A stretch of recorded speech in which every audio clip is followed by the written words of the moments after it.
Well, howdy do. I like to start each show a little differently if I can. Our program today originates, I'm not sure where it originates from anymore because today, as we are recording, it's been one of those days, one of those weeks, very interesting. But my guest is one of those guests. He's an award winner. Well, is he the award winner or are his books the award winner? How does that work? We'll find out. Michael Goddart is returning to our program. He has this particular book. It's called Spiritual Revolution. It is a seeker's guide, and it has 52 powerful principles for your mind and your soul.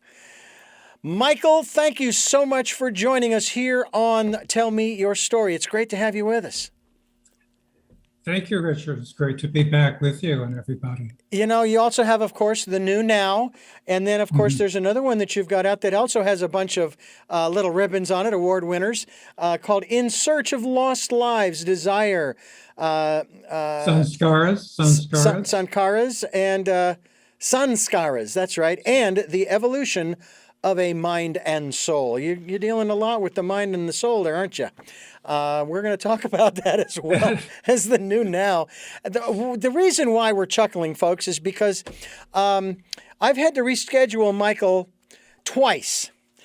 And my philosophy has been, since I've been doing interviews, that the harder the interview is to set up, the better it's going to be. So I'm going to have to work really hard to make this one really good, Michael.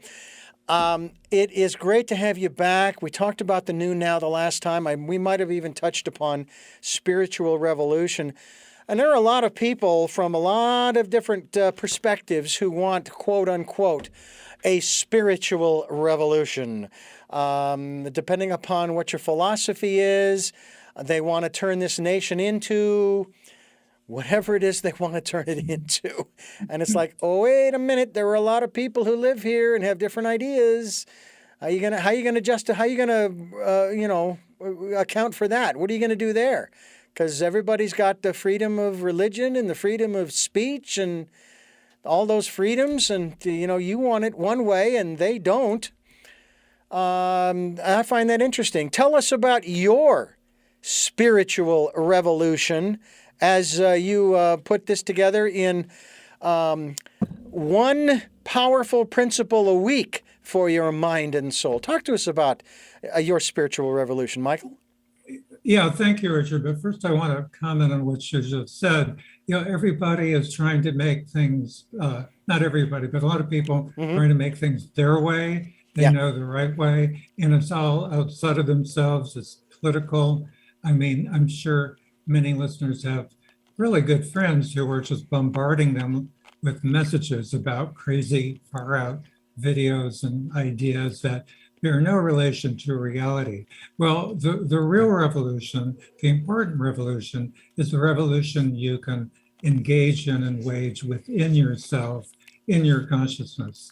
We're acting, most of us, as slaves of the mind. And a lot of people are ruled by their lower minds. It's the part that's completely controlled by the passions, the lower passions, the senses, the part of you that's the negative ego.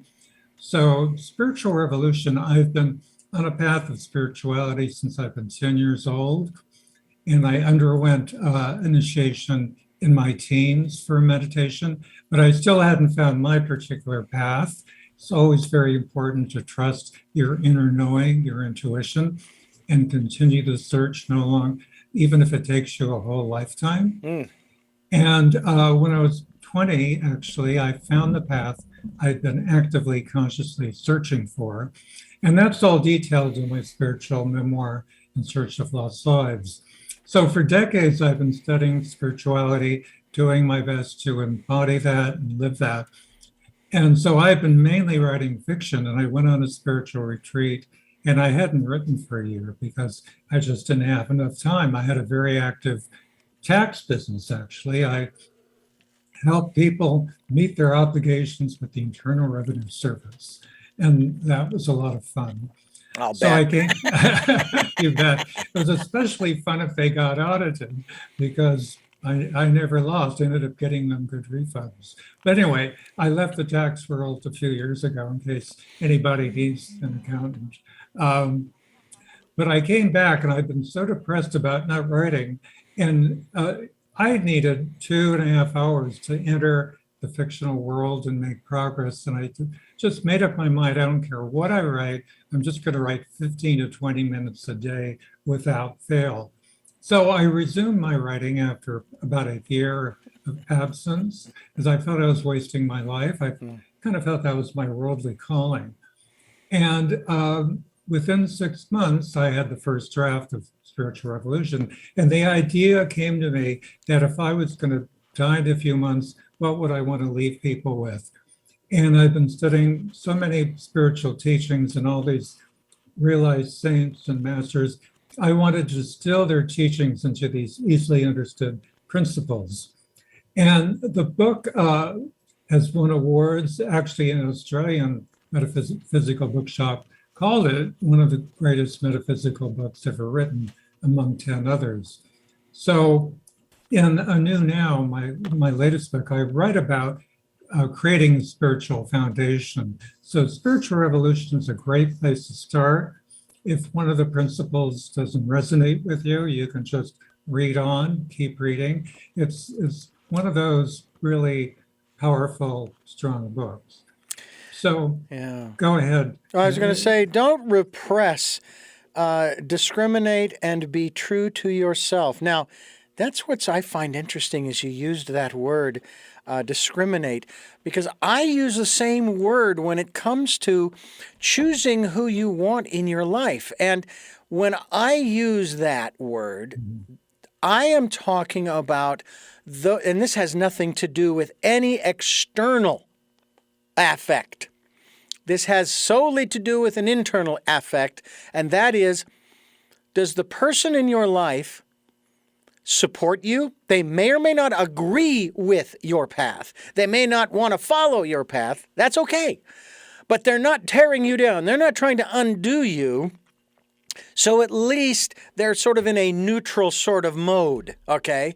Those are the kinds of people who you want in your life. But if they're tearing you down, they're giving you negative messages and those kinds of things, I want them out. I don't need that in my life. I don't want that in my life. And I'm not saying that I want yes people either. But I would love to have people who are concerned about my welfare, externally as well as internally, and are happy that I am pursuing some path. I mean, I don't know about you, Michael, but I've been on my search, as I've called it, since I was 17. And that was back in 1977, when I read Autobiography of a Yogi, my metaphysical primer. I'm 61. Guess what, kids? I'm still searching. But it's not out of a sense of desperation. It's now, with you, Michael, for example, it's out of a sense of awe and wonder and curiosity and wanting a fuller life, wanting to learn how to thrive in this world. And so I love that one. Also, you have do repetition.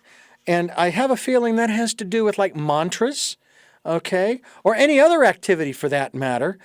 Oh, here's one I find interesting. I'm not even going to give the numbers because folks are going to have to pick up their own copy of Spiritual Revolution. Struggle. Now, that seems like that's something that goes without saying. We're going to do that anyway, right? Well, the ongoing, boy, that's a lot of great content. First, I want to go back to discrimination. Yes. I really kind of hesitated when I first wanted to choose that word because typically it has all these pejorative baggage, discrimination, racial discrimination. Yeah. But then I thought, well, if somebody was really using their powers of Vivek, which is a very important Sanskrit term for higher discrimination, they would know that they're they're not discriminating truthfully, honestly, that they're really looking at another struggling soul and mind. And these bodies, these skin colors we have are just coverings. And it's really an opportunity to transcend our differences and connect in our commonality. Yeah. So repetition is a key part of my spiritual path. And of course, I mean, look at the greatest tennis champions, for instance. I mean, they don't play tennis once a month. They're every day they're practicing for hours. Mm-hmm. The same thing with concert pianist, any person at the top of their form. So the word struggle and the concept repetition go hand in hand, because what we're struggling with is a very active lower mind. And what I found in my recovery of 88 past lives is that most of the lives I recovered, my lower mind was predominant. It had more power than my higher mind. So it really wasn't until 12 lives ago, when I was a Tibetan, very high up government official, when I met two monks that were highly evolved. At that point, my higher mind became predominant. So, but every day I'm doing, see, the repetition rises you above your down-pulling thoughts. And it can be or cannot be part of your meditation. I'm not advocating any particular meditation, but it's a key part of my meditation because it focuses the mind and centers your attention so you can withdraw your soul and mind currents. See, we're alive because we have a soul. It's what animates the body. And your soul currents, go throughout your whole body. But people are so interested, a lot of people, in outer phenomena. I was just on a very well-known show this week about paranormal activities and occurrences. Well, the most fabulous things you can witness are within you. We can do mind and soul travel if you're able to collect your consciousness and enter your eye center and withdraw from there. So that's where repetition comes in. But it's also recognizing negative thoughts crop up. The mind is a never-ending thought machine. So it's also developing an awareness of where your mind is taking it and choosing to say no or cancel, whatever you want to do. Well, I'll tell you what, the aspect of struggle, for example, it kind of goes on daily, but this is kind of the way that I'm looking at it from the standpoint of learning, that I was challenged not long ago about my mistakes, all of the mistakes that you've made, Richard, and I don't know exactly where this came from, but this is what came out. I have never made a mistake in my life. I have had learning experiences. That's all they are. They aren't mistakes. There was nothing I did wrong. I just learned that didn't work. It's kind of like the example everybody loves to use of Edison. He found 990 ways that a light bulb didn't work. And then he found the one way that it did. And now we have LEDs, and the guy who invented those, didn't he win the Nobel Prize or something like that? I thought he did. In any event, he won some kind of an award. We're talking today with Michael Goddart. He is the author of The New Now, Spiritual Revolution, and his memoir, In Search of Lost Lives. I want to touch on that in just a moment as we talk with Michael Goddart on Tell Me Your Story. New Paradigms for a New World is what we're bringing you here on the program. I'm your host, Richard Dugan. I hope that you will tune in to our program Sundays at 7 a.m. and 7 p.m., Monday mornings at 1 a.m., and Wednesdays for our special edition of Tell Me Your Story. And that is at 9 a.m. following the news. And then you can listen live at richarddugan.com. You can also go to the podcasts. They're on SoundCloud, iTunes, TuneIn Radio, Spotify, Stitcher, Player FM, Blueberry, iHeartRadio, Amazon, and many other locations. And then YouTube, where you can watch these videos. You see all of the books that are behind Michael there, not just the ones he's written, but I'm sure a bunch of others that he has read that have influenced his philosophy, which we'll find out more about here shortly. And then we encourage you, if you can support us financially, we would be ever so grateful. And I want to thank you to those who have and those who will. Congratulations to those of you who have made the number of listens through the SoundCloud and analytics, 50,000 listens as of January 1, 2018 to the present. Wow, 50,000. I almost said, that's 500,000. Well, it all depends upon how you do the math or who's doing the math, but 50,000 will take it. And thank you so much. Subscribe to the podcast as well as the video casts.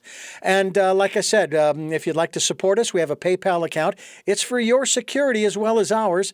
When you go there to send, you put in my email address, richard@richarddugan.com, and it will go to the right place. And we thank you so much for supporting Tell Me Your Story. And participate in that which Michael has already alluded to. We'll talk about that as well. 2020, the decade of perfect vision, where we encourage you to, what else?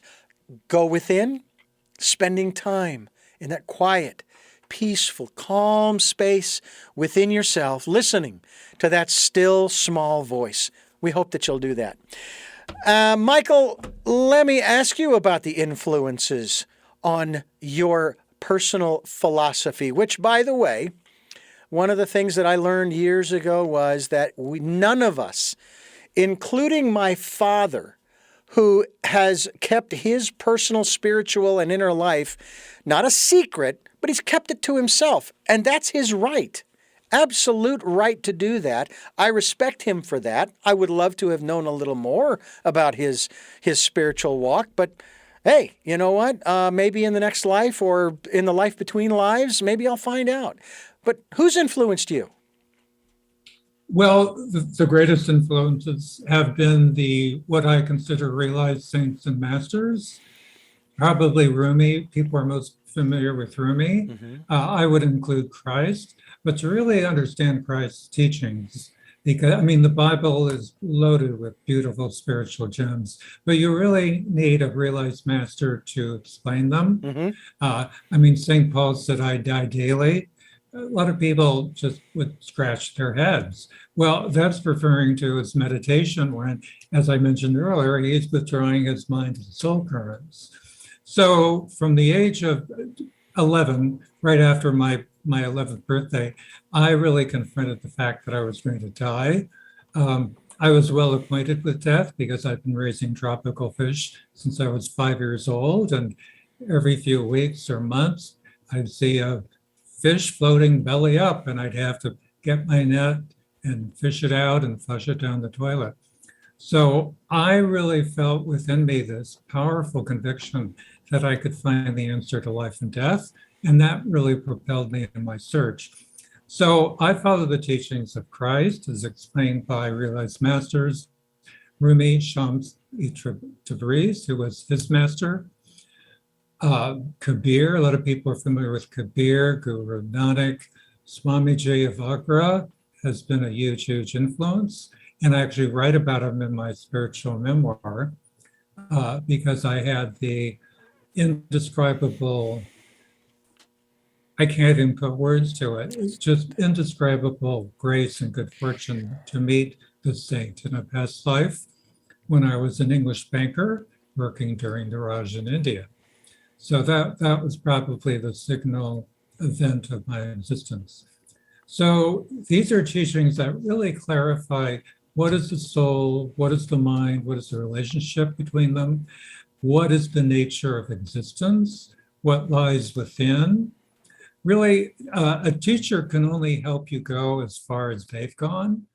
Like if you're trying to travel from Santa Barbara to, let's say, St. Helena in California, which isn't that far, but you're on foot and you don't have a map, you're going to need help.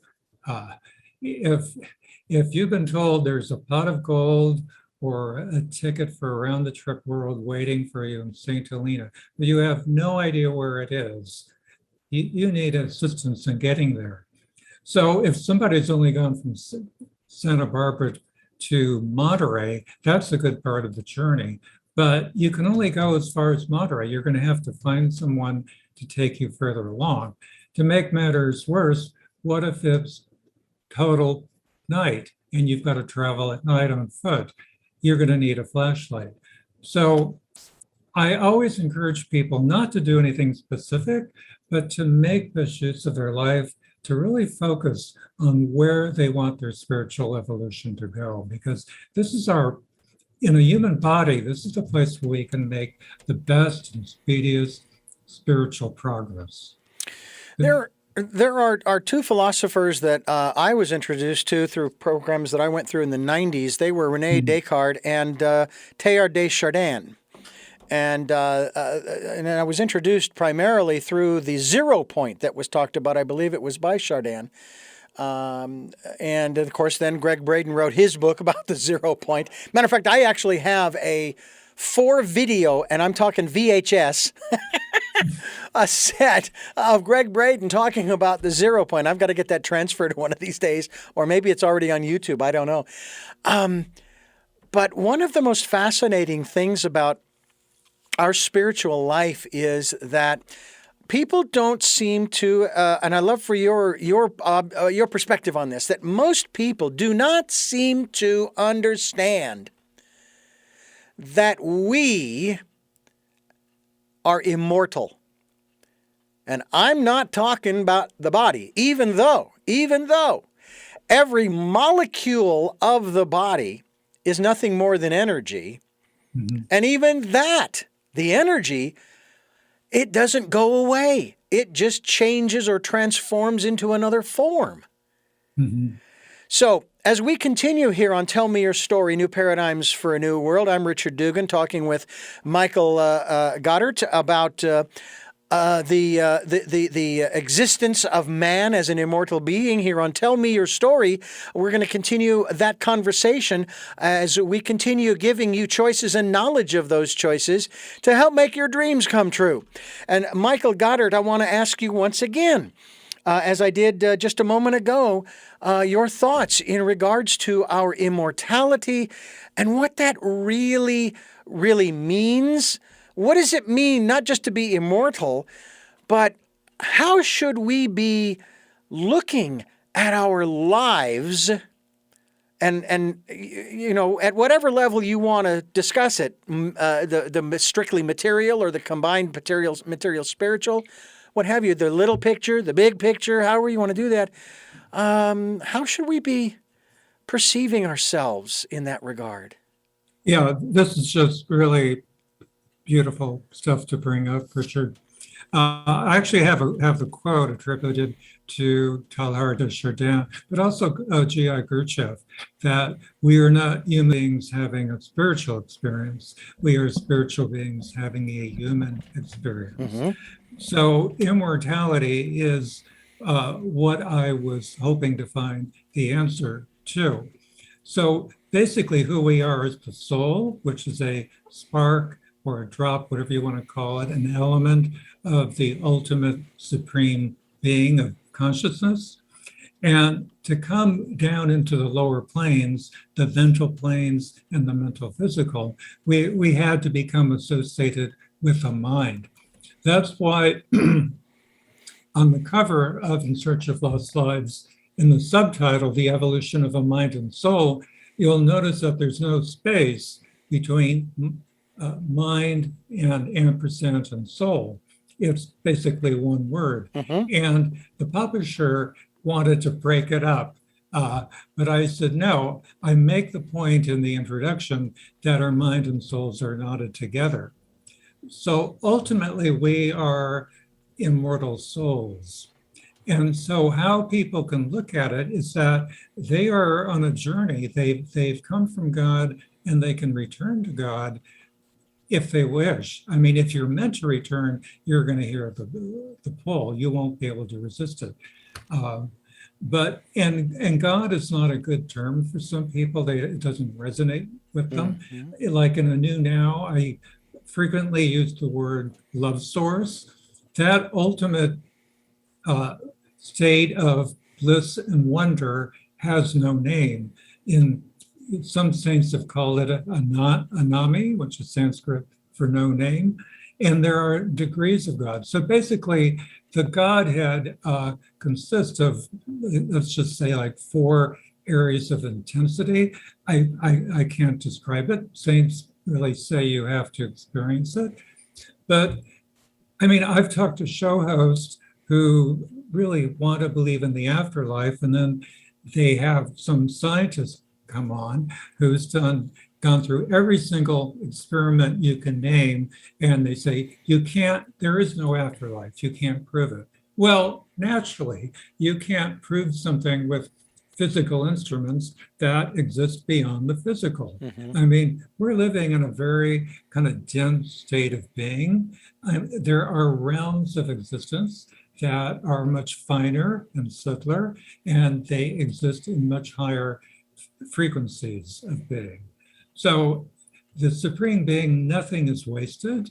I mean, you just don't die and that's the end of it. You don't come and be born and then you die, end of story. No, you go on. And where you go is very much a product of where you've been, all the actions you've committed. So the real dilemma for people is that one of the rules of creation, or if you don't like the word creation, I'll just say existence, is that the boon of the administrator of these regions is that people, for the most part, can't remember their past lives. And there's so many documented cases of young kids remembering who they were, especially if they were in the war and they were shot down up to the age of 5. And then this call forms, the shell hardens around the mind, and you forget your past life. So every life, so, since we've been human, we've been committing actions, good actions, bad actions. Every action has a reaction. That's like a basic fundamental law of existence. So if you willingly kill 10 people, that is a certain amount of horror and pain you've created, not only for the person who's killed, but the family members.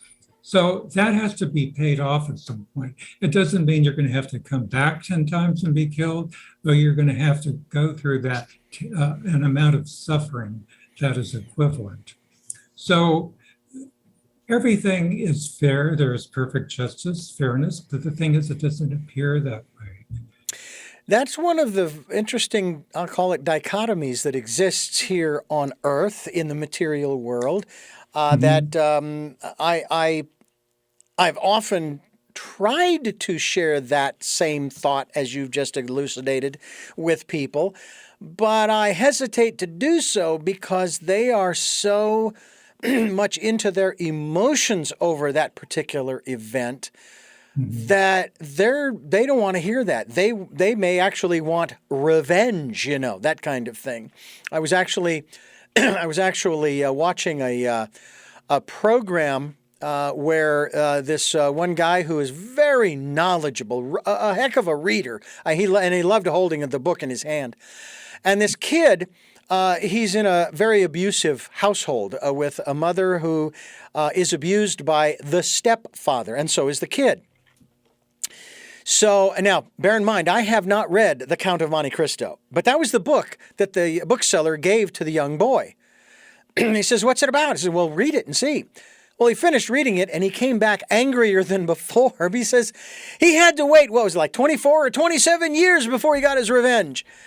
And that's what the guy was trying to get across to him. He says, it can take a long time, and even if you do get revenge, it doesn't change anything.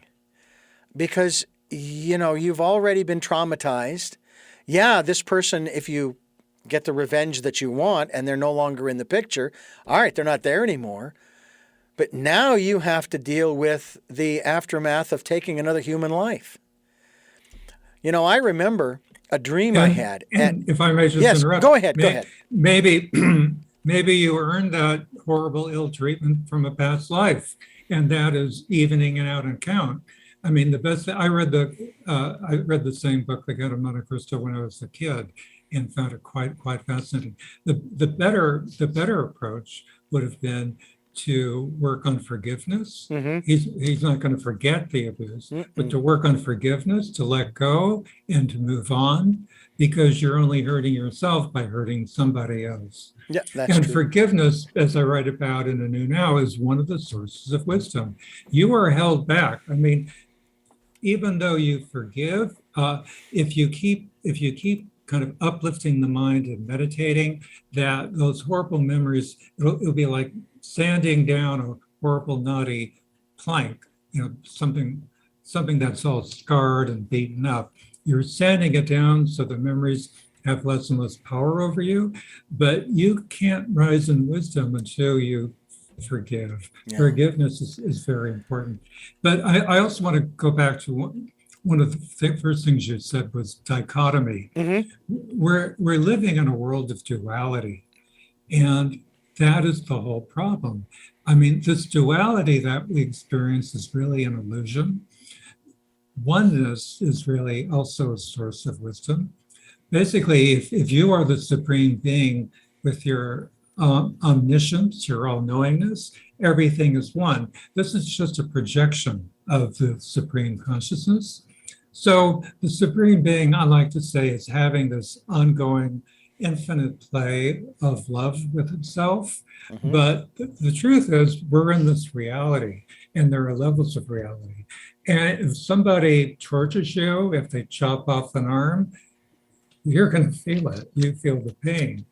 So our goal, our challenge is to really learn what reality is and to learn to rise above it. Not only learn how to rise it, to actually begin to rise above it to higher and higher levels of reality. Talking with Michael Goddart, author of Spiritual Revolution, The New Now, and In Search of Lost Lives, his memoir. I'm Richard Dugan, and this is Tell Me Your Story. We are giving you choices and knowledge of those choices to help make your dreams come true. I've got one for you, Michael, as we continue here on the program. In terms of duality, I think that I have finally come to a place, and again, I'm there now. I may not be there in 10 minutes or an hour from now, but I will remember it and try to bring myself back to this understanding that there is no duality, that what is happening here is being called, just like the Hindus use the word Maya to talk about it. It's an illusion. Again, one of my favorite phrases is basically from Lewis Black, who says in his comedic way, it's all an illusion. And that's what it is. The reality is, from my perspective and my understanding at the present moment, Michael, that it is just what it is. If you want to call it duality, and there are people who are really pushing that agenda of separation, and right and left and up and down and Republican and Democrat and Catholic and Protestant, and on the list goes. Lower class and higher class and all of the economic things and on and on and on. When the reality is, it's what it is. Because when you look at the cosmos, if we were to take a peek through the Hubble telescope at all the stuff moving around and crashing into each other and things exploding, there's no judgment there. There's no judgment at all. It's just happening. And if you look at the cellular level, the subatomic level, the same thing. There's no judgment there. It's just what happens. Why would it be any different at this level where you and I are living? This is just what happens. Okay, it kind of goes to that old Chinese story. I don't know if you remember this particular story. You probably do, about this farmer and his son and the neighbor. And the neighbor comes over and says, "Hey, how are things going?" And the farmer tells him, "Well, this happened, and my son has been training this horse. He went out and he found this horse, and now we have a horse that we can have to pull the plow and so forth." "Well, that's good." And he says, "Who's to say whether it's good or bad?" And the next day he was out there trying to break the horse, get him tamed down and so forth, fell off and broke his leg. "Oh, that's bad." Now, who's to say whether it's good or bad? Next day, the military comes and is conscripting people for young people for the war that's going on. Well, he can't go because his leg is broken. So he tells the neighbor, the neighbor says, "Well, that's good." So who's to say whether that's good or bad? And then after the kid's leg heals, he's out there and he not only finds the horse that ran off, but also a herd of other horses. Well, that's good. And of course, the story goes on, good, bad, good, bad. And again, the phrase is, who's to say whether it's good or bad? When we listen to our intuition, that still small voice, it is not going to take us down a good path versus a bad path. Tell us what path, if you will, and I say this euphemistically, what path is our still small voice going to take us as an individual? Okay, when I get information from my still small voice, it is not for Michael Goddart. Okay, God told me to tell Michael, no. And same thing with Michael. His didn't tell him to tell Richard, anything. So talk to us about the metaphorical, metaphysical, euphemistic path that our inner voice is helping us along. Well, thank you, Richard. Actually, I write an awful lot about that in Anew Now, your guide to mastering wisdom, achieving equilibrium, and empowering your nobler self. Because intuition is one of the keys of wisdom, and that small, quiet voice, it's really something that can be developed. I work with my intuition all day long, actually. And that is really what can lead you. That is the ultimate guidance, the ultimate wisdom. And it really is what comes in the moment. So, I mean, if it weren't for my intuition, I wouldn't be alive today, because I've been working on my sense of knowing really since I was a teenager. But in 2012, my intestine literally died, and I was unconscious for a couple of days. And somehow they moved my hand and got me to sign off on exploratory surgery. And they found out that my intestine had died, and more than a third of it was just dead tissue. That's what I'd been vomiting up for hours before I lost consciousness. So, long ongoing story short, to avoid bowel obstructions, I had to really intuit, and I still do for every meal, exactly what I could eat and what I couldn't eat. Because if I ate too much, I would trigger another bowel obstruction, even a partial one. And so, I mean, I used to be a big bodybuilder. I lost my 40 pounds of muscle mass. So your intuition can literally save your life. I mean, there have been many instances when I was about to step into danger, and I just like when I first came to where I live now, the light changed and I was going to take off, and all of a sudden I heard stop, and my foot automatically slammed on the brakes. And if I'd continued, and this car just totally ran a red light, and if I'd gone further, I would have been in a car crash.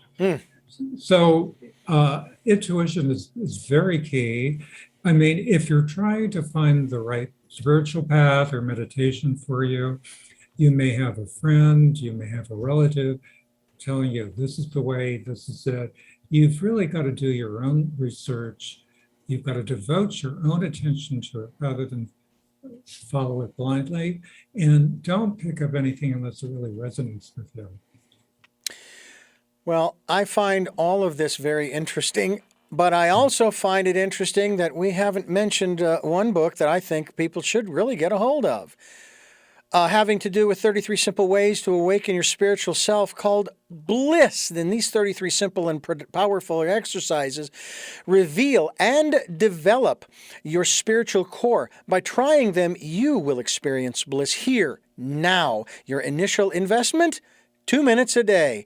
That is all it takes to begin a lifetime of wonderment, awe, and love. Love you can keep forever. I hear the word bliss a lot. What is it? Well, there are all kinds of experiences of bliss. I mean, it runs the gamut. I mean, ultimate bliss is a word you can attach to the highest spiritual state. But I wrote that book. It was actually my second published book. It covers the 33 essential spiritual strengths and virtues.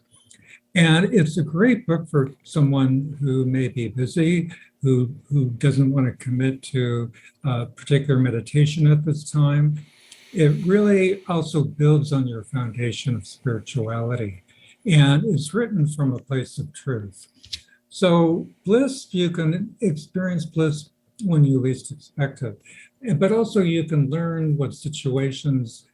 I write a lot about your spiritual center in Bliss and also Anew Now. And your spiritual center is the place where you are most present, grounded, positive, alive, at peace with yourself. There are 10 adjectives I use to describe it. And doing these 33 simple exercises will bring you back to your spiritual center. And it's a place you can learn to return to again and again. And it's a center that can keep growing and growing. I mean, the last few years have been very challenging for people with COVID, with all the political crises and warring going on. It's been a very peaceful, even blissful time for me. I've been lucky to be able to rely on my intuition to navigate COVID. A lot of people just stayed in their little homes and had their groceries delivered. I personally need to be able to see and feel what my body needs. I don't want anybody shopping for me. So I literally just used my intuition to figure out step by step by step what I needed to do to feel safe and go shopping on my own.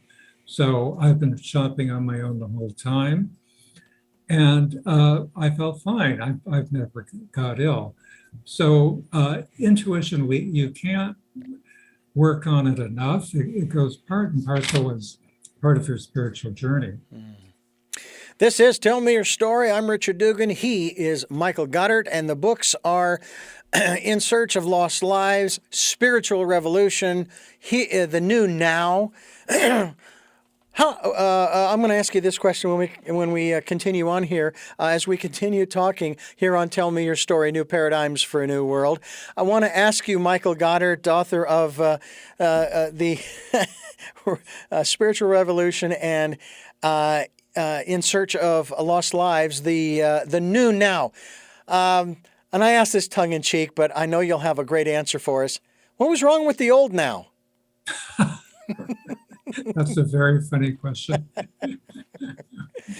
You want me to answer this now? Give it a shot. It's like the new now. I mean, now is now, and I've described it when I talk about my recording software, On one side, you see the wave, that's the past. The other side, there's nothing, that's the future. And there's that line right in the middle where there's nothing, which is the now. A great representation. Yeah, the now is really a moment that is timeless. What's wrong with the old now? Well, where has the old now gotten you? You've been basically living in the past and the future. You haven't been present. You've been a slave to your mind. Whatever it's wanted, you've gone along with it. So that's what a new now does. Yeah. I've had friends who've read various different, books that promise you present mindfulness, being in the now, and they're just not clear. Yeah. This is a course you can work with for the rest of your life. It really takes you by the hand, step by step. I go through all kinds of mundane, worldly situations where you have to really learn how to navigate it. So a new now is really stepping into a higher reality.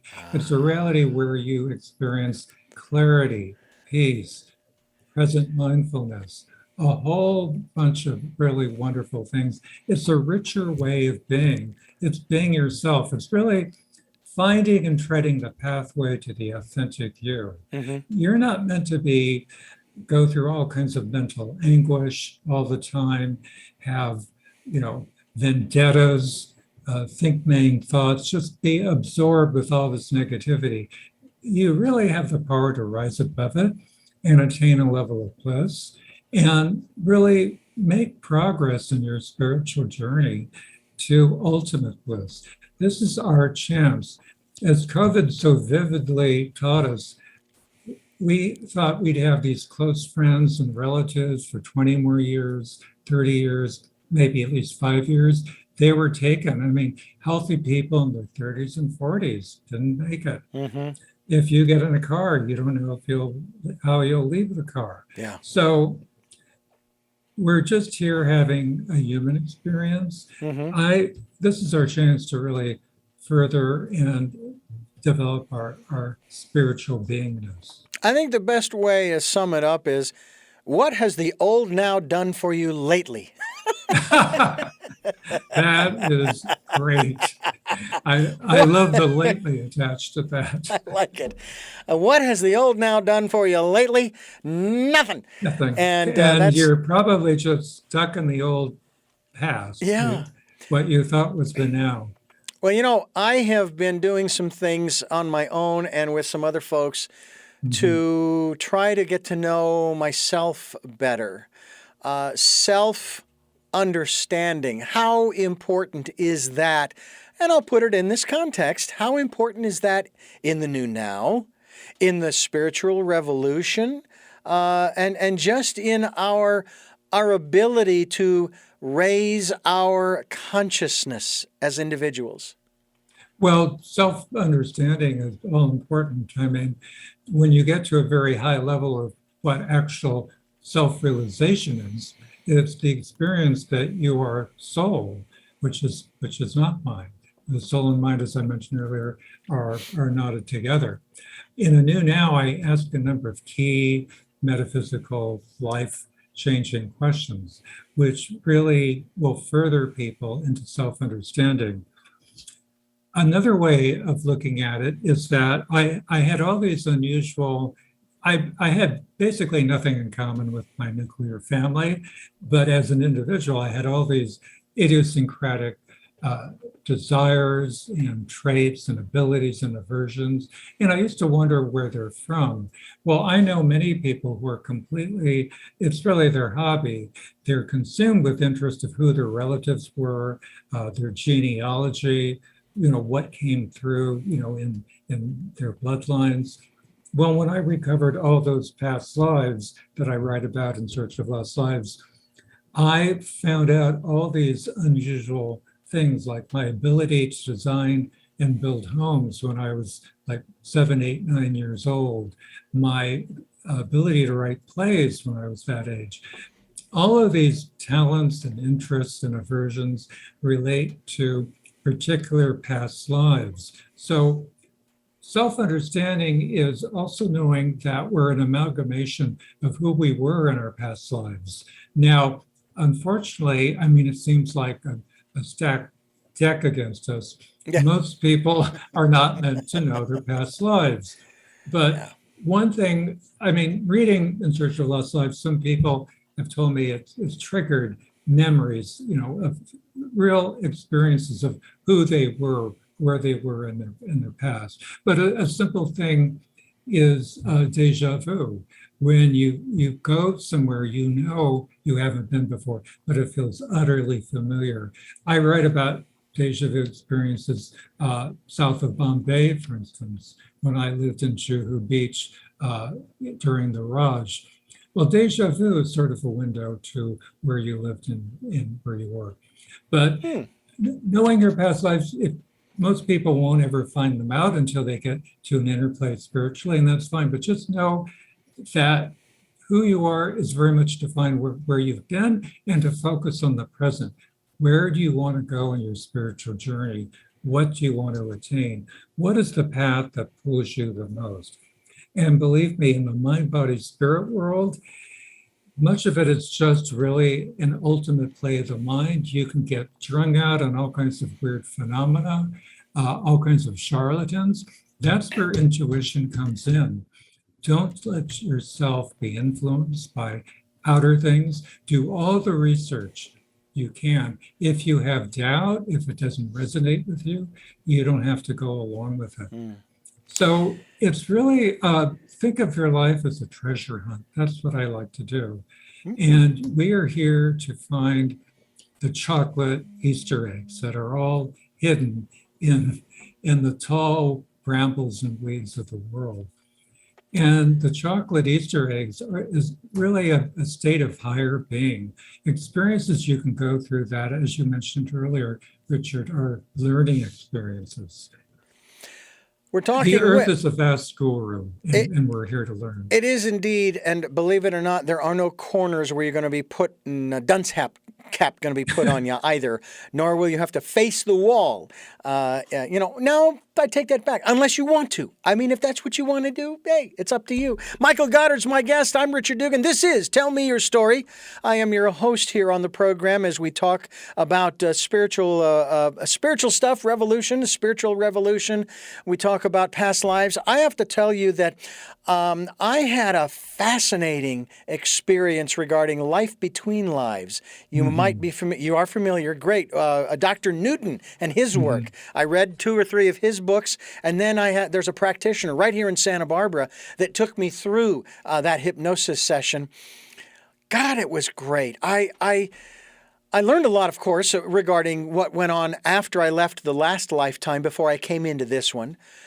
But as I'm living that last life, I'm going, I like this. I like where I'm living. I like what I'm doing. I'm a farmer and I'm doing all of this great stuff and growing plants. And I got this barn full of all great stuff. And of course, it all burns up. So I've got a cabin up in the mountains. So I go up there. And of course, that's where I die. It's like I've told many people, I said, yeah, and I don't know why this happens, but it does, Michael. And this is what happens. Well, I step outside onto the porch, and then I go sit down on the chair, and I put my feet up on the rail there, tip my hat back, and say, "It's been a good life. It's been a good life." Tilt my head back, and I leave. Now, why all of a sudden I break into that twang, I don't know, but Maybe you were in the South. Did you know where you were? It could have been, but I just really. I don't know. Maybe it's the feeling that I miss that, but I have a bit of that life now where I live. We live in a rural part of Santa Barbara in what's considered the Los Padres National Forest. We're in the county. We have a fairly secluded and isolated space that we live in, and so it's really kind of nice. And we have a greenhouse and. We have other critters that roam the property. We used to have a flock of turkeys that we would feed, and we would sit out on the stoop, and we would toss a little food to them, bird seed and what have you, and watch them cluck away. There was even one male who loved to preen. All the other males, when they preened, their tail feathers were a mess. They had a bunch missing, but not Big Daddy. Every one of Big Daddy's feathers in his tail, when he spread them out, immaculate. I'm thinking, okay, this is the king. But it was really a great life. And I think about that from time to time. It's very fascinating. Have you had an opportunity to delve into, that's a silly question because you've got a book here called In Search of Lost Lives. Was there one in particular that, you really connected with, and maybe there might have even been a certain sense of, boy, I miss that? Well, it's not so much what comes to mind as missing any life, although, of course, I'm most fascinated by my last 2 lives, which were so essential to where I am. My last life, I call my English secret life, when my family owned an office supply and stationery company. And as I mentioned, the life before that, I was also British, and I joined the Metaphysical Society, and I met this great saint when I was working under the Raj. But the 3 lives that resonate with me the most this life are the earliest one when I was in Greece, in the common area. If remembering correctly, I was around 300 AD or CE, and that was my richest life, actually, and that's why I had the freedom to study philosophy in Corinth, and I wrote 4 scrolls of philosophy. So that really resonates with me. 6 lives ago, I was a Carthusian monk in Slovenia. So I have a lot of monk tendencies. I've been really leading a monk's life since COVID began, but it's not that different. I mean, I was very easily at peace with it. Actually, my life is less social now than, I'm not seeing all these other monks around me who are praying. I can pray on my own. And also the life as a British banker when I really wanted to write. But I actually formed a desire in that life to write fiction, But in my last life, when I was a seeker and I read book after book, searching for what I had actually found the life before, I wanted to write a book that would help other seekers. And that's what happened. As soon as I landed in England as a foreign exchange student, I was a history fellow from UC Berkeley. Weeks after I landed at the university, I started writing an avant-garde experimental novel. So I wanted to write novels. That was my goal. And it kept getting put off. And all these roadblocks kept being put in my place. So going back to how we started our conversation today, when I gave up novel writing because I just didn't have the time and I was crying 2 or 3 times a week, literal tears, because I felt I was wasting my life. I came back from India and I just decided I'm going to write a nonfiction book, 28 minutes a day, and that was Spiritual Revolution. So that was actually a desire that formed into a karma and a service for my last life. But between lives, I did a certain amount of work on some of the books, a certain amount of preparation. Like I needed to have the mental ability to be able to traverse time. So when I got into the headspace of recovering my past lives, it was easier remembering what happened in a past life 1,000 years ago than what happened to me when I was 4 years old. So, Michael Newton takes people back a lot and focuses a lot on what happens between lives. And, it's all very fascinating. Read it if you're pulled to read it, but, don't accept it as don't extrapolate your own experience from it. We don't know what we're going to go through between lives. That's what makes death so scary for people. Now, for someone like my mother, who was completely exposed to all my spiritual teachings, who used to shake her finger at me and say, "You think you're going to fly around after you die? Well, you're going to have a rude awakening." Well, she just lived for the moment of sensual pleasures, really. But believe me, after she left, a few hours after she was taken, I tuned into her and she was completely surprised there was an afterlife. Oh, wow. It was really wild. Yeah. We were traveling when she was a few weeks away from dying quickly of pancreatic cancer. And, she wanted to go to the best restaurants. And then finally she couldn't do anything anymore. But I've never met anybody more with a lust for life.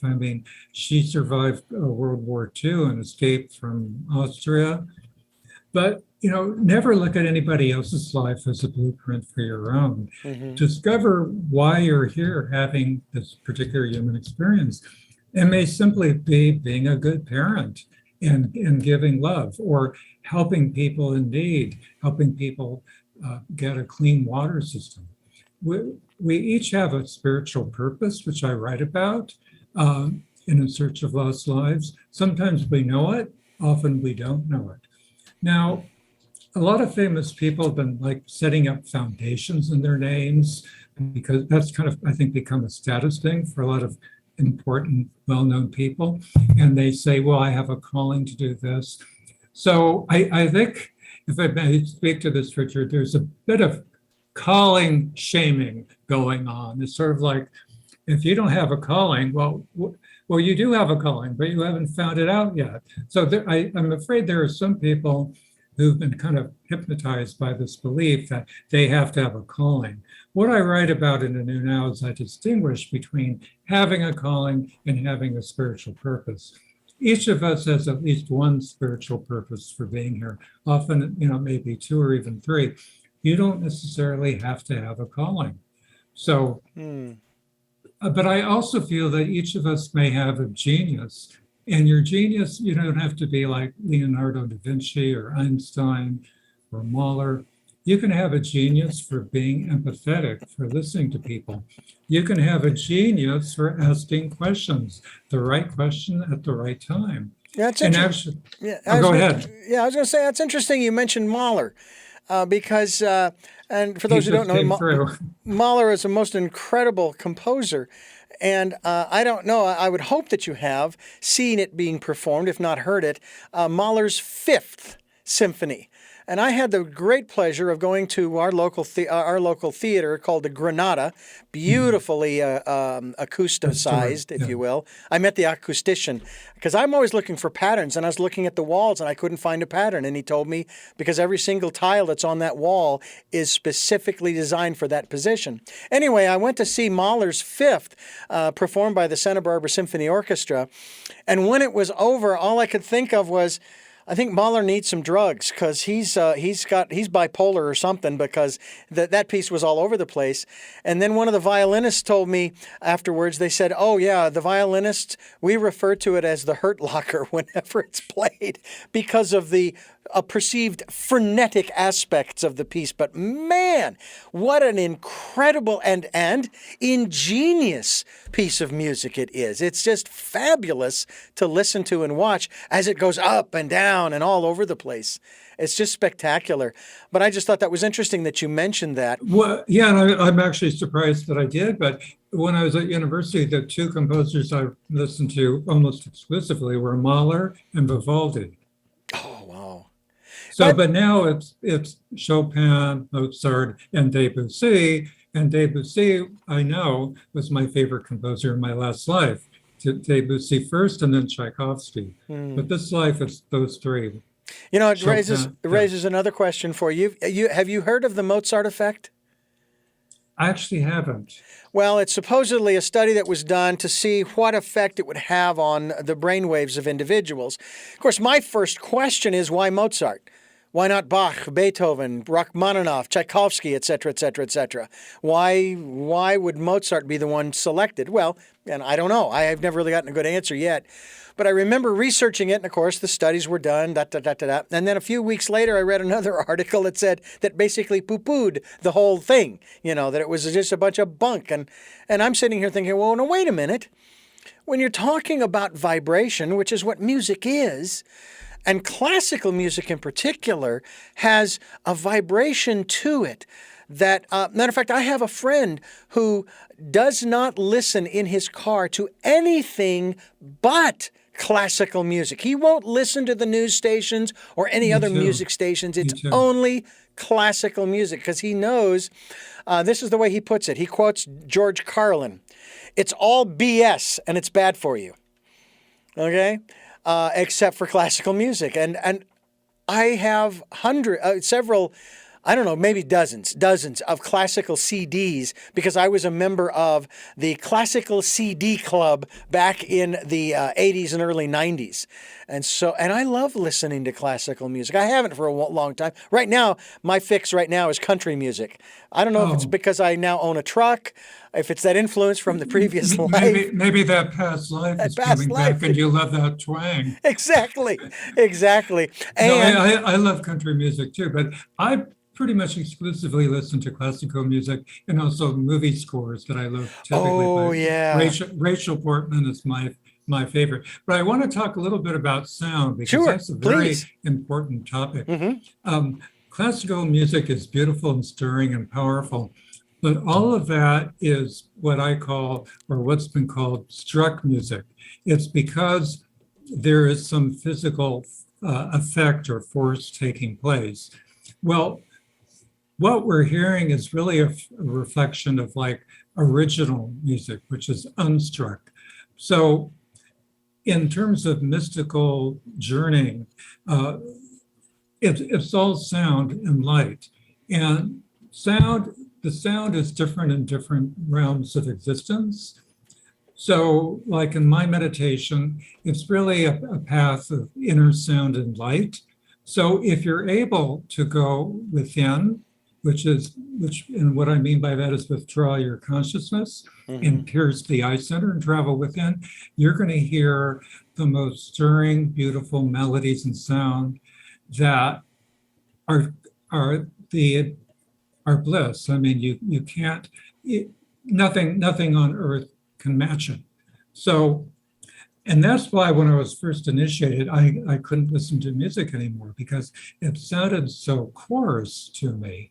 Now I don't really take time out to listen to music. I do in the car and when I'm having dinner. I like it very much as background music. But I mean, I have a friend who can't read won't read a sentence. Whenever he comes to do work for me, he's actually one of my handymen. He promises to do an invoice, but he can't bring himself to do it. Maybe he was, killed because he wrote something in a past life. Who knows? There's some reason for it. But he spends all his time, and he's a wonderful music connoisseur, and I've learned enormous amounts from him. But the real music is within. Yeah. The real music is spiritual and unstruck. It's the original music. And it changes as you go higher to more subtle and fine realms within that are more of spirit and less mental. Needless to say, they're not physical. Well, I can now consider myself amongst I can say songwriters or composers, because I have written my first song. Not going to sing it. Not going to sing it for you here, folks.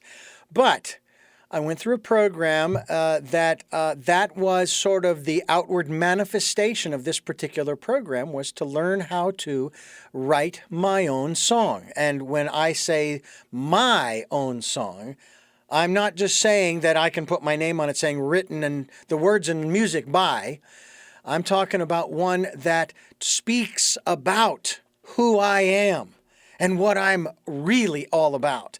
And it was a fascinating and very enlightening experience. I encourage everybody to go through it. I'll just share very quickly. It is called An Odyssey of Song. Emily Yurchison, who has been on this program a number of times, she even interviewed me after I went through her program. And it's just fascinating stuff. So I encourage folks to go to her website, which I believe is emilysongbird.com, to find out more. But we're going to gear you towards another website in just a moment as we continue here on Tell Me Your Story. I'm Richard Dugan, your host for this program, and Michael Goddart is my guest.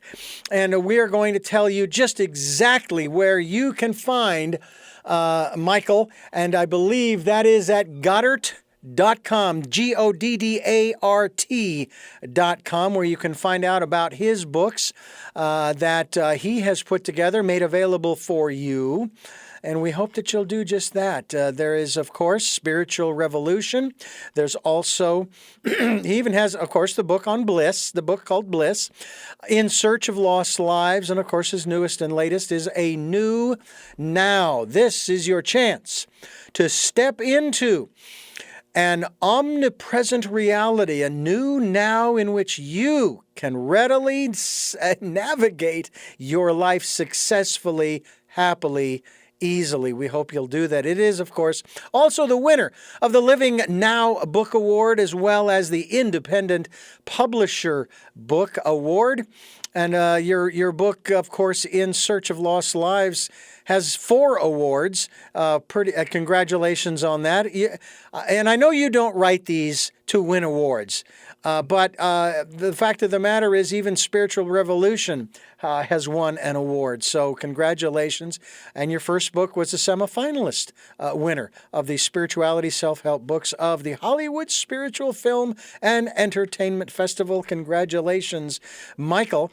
By the way, I thank you so much for giving us so much time here on the program. We are going to ask you 3 final questions, as we always do to our guests, even returning ones, because sometimes the answers change, Michael.